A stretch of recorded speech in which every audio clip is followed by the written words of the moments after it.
I'm Chris Finn, Assistant Curator at the McMichael Canadian Art Collection, and I'm here at the exhibition of work by Rabindranath Tagore, and it's titled The Last Harvest. It's an exhibition that's just recently opened at the McMichael on May the 19th and continues until July 15th, and it contains 61 works.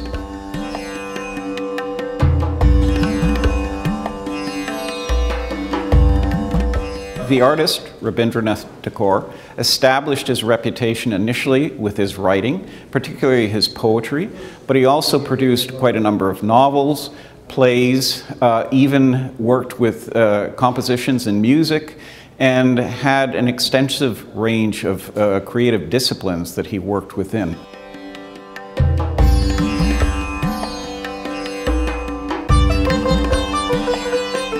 His visual art career began when he was 67 years old, and he was technically untrained, but he chose a range of media: pens, inks, colored inks, watercolors, pastels, working on paper, and produced quite a broad range of images.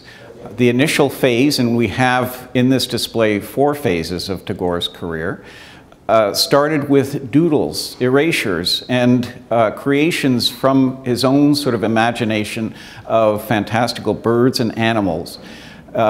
These images led to an interest in the other images of nature, and he began working with landscape as an image.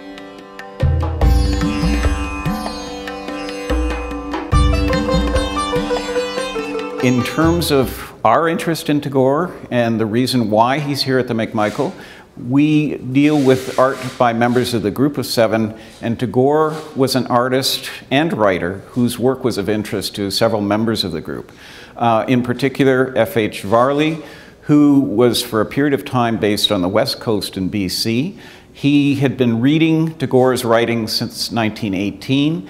There was an opportunity in 1929 for Tagore to visit Canada, and Varley was one of the principals involved in facilitating an invitation to Tagore, asking him to come to Canada to appear at a conference and to speak at a conference.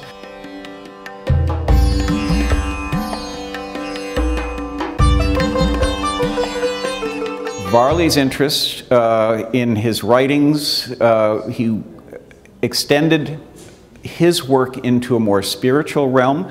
Tagore's writings offered that kind of an opportunity and insight that Varley felt was something that he wanted to sort of deal with in his work.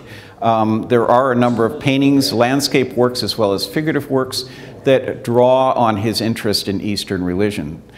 Lauren Harris, another member of the Group of 7, was also quite interested in Tagore's writing, and a major essay by Tagore was called The Meaning of Art. And Harris, in his own records and archives, has left a copy of that essay and has written notes expressing his own interest in Tagore's idea.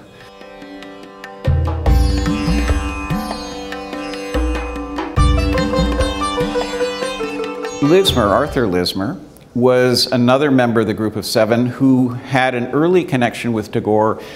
When he arrived in Canada in 1911, he joined a club called the Arts and Letters Club, which was based in Toronto. And Toronto offered the first production of one of Tagore's plays in North America in 1914, and Arthur Lismer was one of the actors in the play.